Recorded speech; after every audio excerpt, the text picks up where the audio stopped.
না মেম সাহেব না, আমি নিজের স্বামীর বিরুদ্ধে আর কোনো কথা শুনতে পারবো না। সে যেমনই হোক, সে আমার স্বামী। পূজা এই বলে কান্নাকাটি করতে করতে সেখান থেকে চলে যায়। পূজার এরকম ব্যবহার দেখে সকলে অনেক দুঃখী হয়ে যায়। পরের দিন সকালে, আরে আজ এত বেলা হয়ে গেল, কিন্তু পূজা এখনো পর্যন্ত ব্রেকফাস্ট দেয়নি কেন? পূজা, পূজা, কি হয়েছে মেম সাহেব? তুমি এখনো পর্যন্ত ব্রেকফাস্ট বানাওনি কেন? দিদি, আজ তো কোনো রকমের খাবার পাওয়া যাবে না। তুমি জানো না আজকে তো মেয়েদের উপবাস। উপবাস মানে? মেম সাহেব, তুমি এটাও জানো না বছরে একবার মেয়েদেরকে তাদের স্বামীর জন্য উপোস করতে হয়, এতে স্বামীদের আয়ু অনেক বেড়ে যায়। আমি তো এসব ব্যাপারে কিছুই জানি না। তাছাড়া কিভাবে উপোস করতে হয় আমি তো সেটাও জানি না। আচ্ছা, ওসব নিয়ে তোমাকে চিন্তা করতে হবে না মেম সাহেব, আমি তোমাকে সবকিছু শিখিয়ে দেব। চলো আমার সঙ্গে এসো, আমরা গিয়ে পূজা করি। আচ্ছা ঠিক আছে, চলো। আমিও চাই সুরেশের আয়ু যেন অনেক বেড়ে যায়, তার জন্য এইটুকু তো করতেই হবে। এরপর পূজা শিল্পাকে নিয়ে পূজা ঘরে চলে যায় এবং সেখানে উপোসের জন্য সমস্ত রকমের বিধি পালন করতে শুরু করে। এভাবে সমস্ত রকমের কাজ করতে করতে সন্ধ্যা হয়ে যায়। সন্ধ্যাবেলায় সুরেশ যখন তার রুমে বসেছিল, এমন সময় শিল্পা তার কাছে যায়। সুরেশ, চলো আমার সঙ্গে। আরে কোথায় যাব? এখন কোনো কথা বলতে হবে না, তুমি চুপ করে বাড়ির ছাদে চলো, একটা কাজ আছে। এরপর শিল্পা সুরেশকে নিয়ে বাড়ির ছাদে চলে যায়। আরে শিল্পা, তুমি আমাকে এখানে কি করতে নিয়ে এসেছো? পূজা, আমি সুরেশকে নিয়ে চলে এসেছি। খুব ভালো করেছো মেম সাহেব, চাঁদ দেখতে পাওয়া যাচ্ছে, এবার বাকি কাজগুলো করতে হবে। সুরেশ, তোমার দীর্ঘ আয়ুর জন্য আজ আমি উপবাস করেছি। এসব ব্যাপারে তুমি কি করে জানলে? পূজা আমাকে শিখিয়েছে। পূজা, এবার আমাকে কি করতে হবে বলো। মেম সাহেব, আমি যেমনটা করছি তুমিও ঠিক তেমনটাই করো। এরপর পূজা এবং শিল্পা একসঙ্গে চাঁদের দিকে মুখ করে বাটি থেকে জল ফেলে। মেম সাহেব, এবার আমার মতো এই চালনি হাতে নাও আর আর সেটা দিয়ে চাঁদ দেখো। এবার ধীরে ধীরে চালনিটা বাবুর দিকে করে চালনি থেকে বাবুকে দেখো। এভাবে পূজা এবং শিল্পা একই সঙ্গে তাদের উপোসের সমস্ত নিয়ম পালন করে নেয়। এরপর পূজা এবং শিল্পা সুরেশের পায়ে হাত দিয়ে আশীর্বাদ নেয়। আমার কর্তব্য পূরণ হলো, আমাকে আশীর্বাদ করো। আচ্ছা, এবার এটা বলতে হবে, আমার কর্তব্য পূরণ হলো, আমাকে আশীর্বাদ করো। এরপর পূজা রান্নাঘরে চলে যায়। পূজা যখন রাতের খাবার রান্না করছিল, এমন সময় হাতে ফুল নিয়ে রমেন তার কাছে আসে। আরে পূজা, আজ বাড়ি আসার সময় খুব ভালো ফুল দেখতে পেলাম, তাই তোমার জন্য নিয়ে এসেছি। এই নাও, এটা তুমি মাথায় লাগিয়ে নেবে। না না, আমি ফুল নেব না।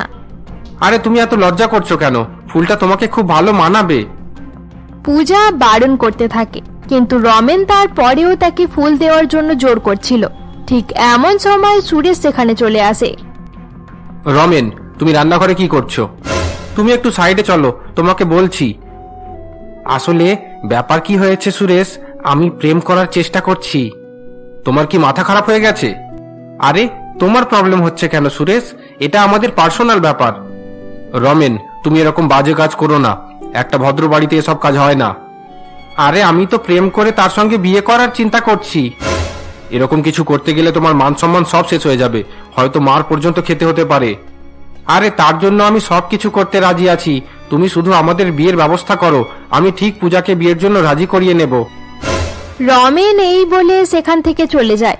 রমেনের চলে যাওয়ার পর সুরেশ পূজার কাছে আসে। খবরদার পূজা, কারোর কাছ থেকে কিছু নেবে না। ওই রমেনের কাছ থেকে ফুল নিতে যাচ্ছিলে কেন? তার কাছ থেকে কিছু নিলে আমি তোমাকে মেরে ফেলবো, এই বলে দিলাম। সুরেশ এই বলে রাগ করে সেখান থেকে চলে যায়। আমি কিছুই করলাম না, তারপরেও আমাকে রাগারাগি করে চলে গেল। পরের দিন বিকেল বেলায় পূজা যখন রান্না করছিল, এমন সময় সুরেশ তার কাছে আসে। পূজা, তুমি ফুল খুব পছন্দ করো, তাই তো? না না, আমি ফুল একদম পছন্দ করি না, আমি আর কোনোদিনও ফুল হাতে দেব না। আমি জানি তুমি ফুল পছন্দ করো, এই নাও, আমি তোমার জন্য ফুল নিয়ে এসেছি।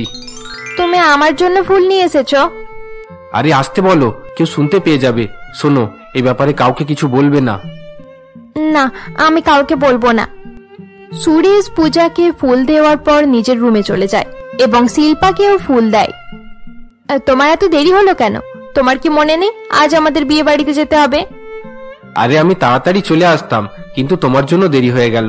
আসলে তোমার জন্য এই ফুলটা আনলাম, তুমি এটা নাও, আমি 5 মিনিটে তৈরি হয়ে আসছি। সুরেশ এই বলে শিল্পাকে ফুল দিয়ে সেখান থেকে চলে যায়। বেচারি পূজাকে কেউ কিছু দেয় না, কিছুটা ফুল তাকে দিলে তার খুব ভালো লাগবে। পূজা, পূজা। মেম সাহেব, তুমি আমাকে ডাকছো? হ্যাঁ, ডেকেছি। দাঁড়াও, আমি তোমার মাথায় ফুল লাগিয়ে দিই। আরে, তোমার মাথায় তো আগে থাকতেই ফুল লাগানো, তুমি ফুল কোথায় পেলে? এটা তো বাবু দিয়েছে। বাবু দিয়েছে মানে? আসলে মানে মেম সাহেব, বাবু এই ফুলটা পুজোতে ব্যবহার করার জন্য দিয়েছিল, কিন্তু আমি ফুলটা মাথায় লাগিয়ে নিয়েছি। আচ্ছা ঠিক আছে, খুব ভালো করেছো। আর তৈরি হয়ে নাও, তুমিও আমাদের সঙ্গে বিয়ে বাড়িতে যাবে। না মেম সাহেব, আমি কোথাও যাব না, সবাই আমাকে দেখলে হাসাহাসি করে, আমাকে দেখতে অনেক খারাপ। আচ্ছা ঠিক আছে, বুঝলাম। তোমার এই খারাপ লাগা আমি চিরদিনের জন্য এবার শেষ করে ফেলবো। কাল আমি তোমাকে বিউটি পার্লার নিয়ে যাব। এরপর শিল্পা সুরেশের সঙ্গে বিয়ে বাড়ি চলে যায়। পরের দিন সকালে শিল্পা পূজাকে সঙ্গে নিয়ে একটি বিউটি পার্লারে পৌঁছায়। পূজা কালো হতে পারে, কিন্তু পূজার স্কিন অনেক ভালো। আমাদের কাছে একটা থেরাপি আছে, যেটার পর পূজা অনেক ফর্সা হয়ে যাবে। ঠিক আছে, আপনি যা করার করুন, কিন্তু পূজাকে এত সুন্দর করে দেবেন যেন তাকে দেখে সবাই পাগল হয়ে যায়। এরপর সকাল থেকে সন্ধ্যা পর্যন্ত পূজার ট্রিটমেন্ট চলে এবং ট্রিটমেন্টের পর পূজা দেখতে অনেক সুন্দর হয়ে যায়। সন্ধ্যাবেলায় শিল্পা পূজাকে নিয়ে বাড়ি ফিরে আসে। আরে সুরেশ, পূজা দেখতে অনেক সুন্দর হয়ে গেছে। আমি আর নিজের ভালোবাসা গোপন করে রাখতে পারবো না, আমি তার কাছে যাচ্ছি। এরপর রমেন পূজার কাছে গিয়ে তাকে ভালোবাসার কথা জানানোর চেষ্টা করতে থাকে। তুমি আমাকে বিরক্ত করছো কেন? আমাকে কাজ করতে দাও। আরে ওসব কাজ টাজ করতে হবে না, আমি তোমাকে এই বাড়ির মালিক করতে চাইছি। তুমি আমাকে বিয়ে করার জন্য রাজি হয়ে যাও, না হলে আমি কিন্তু জোর করব। রমেনের কথা শুনে পূজা রমেনকে একটি থাপ্পড় মারে এবং কান্নাকাটি করতে করতে রান্নাঘরে চলে যায়। অপরদিকে সুরেশ দূরে দাঁড়িয়ে সবকিছুই দেখে ফেলে। রমেন সুরেশকে এই ব্যাপারে বলতে গেলে সুরেশও রমেনকে একটি থাপ্পড় মারে। পূজা কেন চড় মেরেছে এটা বুঝতে পারলাম, কিন্তু তুমি কেন চড় মারলে এটা বুঝতে পারলাম না। আজ আমার কপালটাই খারাপ, একটু বাইরে থেকে ঘুরে আসি। পরের দিন দুপুরবেলায় পূজা যখন বাড়ির কাজ করছিল, এমন সময় দরজার বেল বেজে ওঠে। এরপর পূজা দরজা খুলে দেখে তার বাবা এবং শ্বশুর মশাই দরজার বাইরে দাঁড়িয়ে রয়েছে। পূজা এবং সুরেশ কি এই বাড়িতে থাকে? আমরা সুরেশের অফিস থেকে এই ঠিকানাটা পেয়েছি। পূজা আমার মেয়ে, তাকে একটু ডেকে দাও না। বাবা, তোমরা আমাকে চিনতে পারলে না? আমি পূজা। আরে এটা কি হয়ে গেল? আমার মেয়ে এরকম হয়ে গেল কিভাবে? তুই এত সুন্দর হয়ে গেলি কিভাবে পূজা? আরে মদন, এটা তো খুব ভালো হলো। এখানে আসার সঙ্গে সঙ্গে বৌমা আমাদেরকে অবাক করে দিল। বাবা, তোমরা বাড়ির ভেতরে চলে এসো, আমি তোমাদের জিনিসপত্র তুলে নিচ্ছি। পূজা তার বাবা এবং শ্বশুর মশাইকে নিয়ে রমেনের রুমে যায় এবং তাদের জলখাবার দিয়ে রুমের বাইরে বেরিয়ে আসে। সেদিন রাতের বেলা শিল্পা এবং সুরেশ অফিস থেকে বাড়ি ফিরে দুজোড়া নতুন জুতো দেখে পূজাকে বলে, আরে পূজা, এই জুতোগুলো কার? আসলে মেম সাহেব, গ্রাম থেকে দুজন লোক এসেছে, তারা রমেনের সঙ্গে শুটিং এর ব্যাপারে কিছু কথা বলতে চায়। আমি তাদেরকে রমেন বাবুর রুমে বসিয়ে দিয়েছি। এরপর শিল্পা নিজের রুমে চলে যায়। শিল্পার চলে যাওয়ার পর পূজা সুরেশকে বলে, সুরেশ, গ্রাম থেকে বাবা আর শ্বশুর মশাই এসেছে। এটা কি বলছো তুমি? আমি তাদেরকে বলে দিয়েছি যে তুমি কয়েকদিনের জন্য মুম্বাই শহরের বাইরে আছো, তুমি এখন তাদের সামনে যাবে না। আমি যেমন তেমন করে সকাল পর্যন্ত তাদেরকে গ্রামে পাঠিয়ে দেওয়ার ব্যবস্থা করব। কিন্তু পূজা, তুমি একা কিভাবে সামলাবে? সেটা নিয়ে তুমি চিন্তা করো না, তুমি তাড়াতাড়ি নিজের রুমে চলে যাও। পূজার কথা শুনে সুরেশ তাড়াহুড়ো করে নিজের রুমে চলে যায়। কিছু সময় পর রমেন বাড়ি ফিরে নিজের রুমে গিয়ে দেখে দুজন লোক তার রুমে বসে গানের জিনিসপত্র নিয়ে ঘাটাঘাটি করছে। আরে তোমরা কারা? এখানে কি করছো? আগে এটা বল, তুই কে? আমাকে তুই তোকারি করে কথা বললে? যাও, বেরিয়ে যাও এখান থেকে, তোমরা ভালো করে আমাকে চেনো না। অজয়, আমার মনে হয় এই ছেলেটা কোনো গুন্ডা, এখানে চুরি করতে এসেছে। কি? এই ছেলেটার এত সাহস? এখনই আমি এর ব্যবস্থা করছি। কি রে ছেলেটা, আর একবার বল, তুই কি বলছিলি? আরে না না, আমি কিছু বলছিলাম না। আপনি দাঁড়িয়ে গেলেন কেন? বসুন বসুন, হয়তো আমি ভুল করে অন্য ঘরে চলে এসেছি, আমি যাই। রমেন এই বলে সেখান থেকে চলে যায়। এরপর রমেন গিয়ে ঘুমিয়ে পড়ে। সেদিন রাতের বেলা পূজার বাবা যখন জল খাওয়ার জন্য রুমের বাইরে আসে, তখন সে একটি ঘরের ভেতর থেকে কিছু আওয়াজ শুনতে পায়। এরপর সে জানালার কাছে গিয়ে তাদের কথা শুনতে শুরু করে। সুরেশ, আমার খুব শরীর খারাপ লাগছে, তুমি রান্নাঘরে গিয়ে পূজাকে বলো আমার জন্য জল গরম করে দিতে। কিন্তু পূজা হয়তো এতক্ষণ পর্যন্ত ঘুমিয়ে পড়েছে। আরে না না, আমি জানি সে ঘুমায়নি, সে এখনো পর্যন্ত হয়তো নিজের স্বামীর কথাই চিন্তা করছে। আরে আমি কি শুনছি? ছেলেটার গলা শুনে মনে হচ্ছে সেটা সুরেশের গলা। এটা কি? এখানে সুরেশের সঙ্গে অন্য মেয়ের ছবি রাখা আছে কেন? তারা বলছিল পূজার রান্নাঘরে আছে, যাই সেখানে গিয়ে দেখি। এরপর মদন বাবু তার মেয়ের সঙ্গে দেখা করার জন্য রান্নাঘরে আসে। আমি সব জানতে পেরে গেছি পূজা, এতক্ষণ পর্যন্ত তুই অনেক মিথ্যে কথা বলেছিস, তুই আমাদের কাছ থেকে নিজের কষ্ট লুকিয়েছিস। সেরকম কোনো ব্যাপার নেই বাবা, এখানে আমি অনেক খুশি আছি। এই দেখ, সুরেশের সঙ্গে এই মেয়েটার ফটো দেখে আমি সব বুঝতে পেরে গেছি যে তুই সুখী নেই। সুরেশ আমাদেরকে ধোকা দিয়েছে। না বাবা, সুরেশের কোনো দোষ নেই, সে অনেক ভালো। বাবা তার পছন্দ না জেনেই আমার সঙ্গে জোর করে তার বিয়ে দিয়ে দিয়েছিল। তুমি জানো বাবা, আমার সঙ্গে বিয়ে করার পর সুরেশের জীবন অনেক খারাপ হয়ে গিয়েছিল। কিন্তু পূজা, আমি তোর জীবন খারাপ হতে দেব না। আমি তোকে নিয়ে কলকাতা ফিরে যাব। না বাবা, সুরেশকে ছাড়া আমি কোথাও যাব না, আমি এখানেই থাকবো, এটাই আমার বাড়ি। বাবা, আমি তোমার কাছে হাত জোর করছি, তুমি শ্বশুর মশাইকে এই ব্যাপারে কিচ্ছু জানাবে না, তাহলে সুরেশ আর আমার জীবন আরো বেশি খারাপ হয়ে যাবে। পূজা যখন নিজের বাবার সঙ্গে কথা বলছিল, এমন সময় সুরেশ রান্নাঘরের বাইরে দাঁড়িয়ে তাদের সমস্ত কথা শুনতে থাকে। বাবা, এটা ঠিক যে সুরেশ অন্য একটা বিয়ে করে নিয়েছে, কিন্তু সে সবসময় আমার কথাই চিন্তা করতে থাকে। আমার কোনো জিনিসের প্রয়োজন হলে সে তাড়াতাড়ি ছুটে আসে। বাবা, তুমি শ্বশুর মশাইকে কিচ্ছু বলবে না, তুমি কাল সকালে শ্বশুর মশাইকে সঙ্গে নিয়ে কলকাতা ফিরে যাও। কিন্তু পূজা, তোকে এভাবে ছেড়ে আমরা কিভাবে চলে যাই? আমি তোমার হাত জোর করছি বাবা, তুমি কলকাতায় ফিরে যাও। যদি তোমাদের ব্যাপারে মেম সাহেব জানতে পারে, তাহলে সুরেশের জীবন খারাপ হয়ে যাবে। আর শ্বশুর মশাই, সে জানতে পারলেও সুরেশের খুব কষ্ট হবে। তুমি দয়া করে কাল সকালেই শ্বশুর মশাইকে নিয়ে কলকাতা ফিরে যাও। পূজার কথা শুনে তার বাবা কান্নাকাটি করতে করতে রুমের দিকে চলে যায়। পূজার বাবার চলে যাওয়ার পর সুরেশ সেখানে আসে। আমাকে ক্ষমা করে দাও পূজা, আমার জন্য তোমার জীবন খারাপ হয়ে গেল। অপরদিকে পূজার বাবা যখন দুঃখী হয়ে রুমে ফেরে, তখন অজয় বাবু বলে, আরে মদন, তুই হাসতে হাসতে বাইরে গেলি আর এখন এরকম দুঃখী হয়ে গেছিস কেন? আরে না না, আমি দুঃখী নেই, আসলে মেয়েটা অনেক হাসি খুশিতে আছে তো সেটা দেখে খুব ভালো লাগছে। অজয়, তোর সঙ্গে একটা কথা আছে। কি কথা? বল না। কাল সকাল হতেই আমরা কলকাতা ফিরে যাব, গ্রামে আমার একটা কাজ আছে। কিন্তু মদন, সুরেশের সঙ্গে দেখা না করেই চলে যাবি? কয়েকদিন এখানে থাকি না। না না, এখানে থাকলে চলবে না, তাড়াতাড়ি কলকাতায় পৌঁছাতে হবে, না হলে আমার মান সম্মান চলে যাবে। কাল সকালেই কলকাতা ফিরে চল। আচ্ছা ঠিক আছে ঠিক আছে, ফিরে যাব। যেখানে তোর মান সম্মানের ব্যাপার, সেখানে কি আর বলতে পারি। এরপর সেদিন সকাল হতেই অজয় এবং মদন কারোর সঙ্গে দেখা না করে কলকাতা যাওয়ার জন্য বেরিয়ে পড়ে। অপরদিকে সুরেশ যখন চিন্তিত হয়ে দাঁড়িয়েছিল, এমন সময় পূজা তার কাছে আসে। তুমি তাদেরকে নিয়ে আর চিন্তা করো না, বাবার শ্বশুর মশাই চলে গেছেন। পূজা, আমার অনেক বড় ভুল হয়ে গেছে, বুঝতে পারছি না কিভাবে সবকিছু ঠিক করব। তুমি কোনো ভুল করনি সুরেশ, তোমার খারাপ লাগছে কেন? আমি এমন পাপ করেছি যেটা ঈশ্বর পর্যন্ত ক্ষমা করবে না। এতদিন আমি এটা ভাবতাম যে তুমি আমার যোগ্য নয়, কারণ আমি এতদিন শুধু চেহারাটাই দেখতাম। কিন্তু এবার বুঝতে পারছি চেহারা সবকিছু হয় না।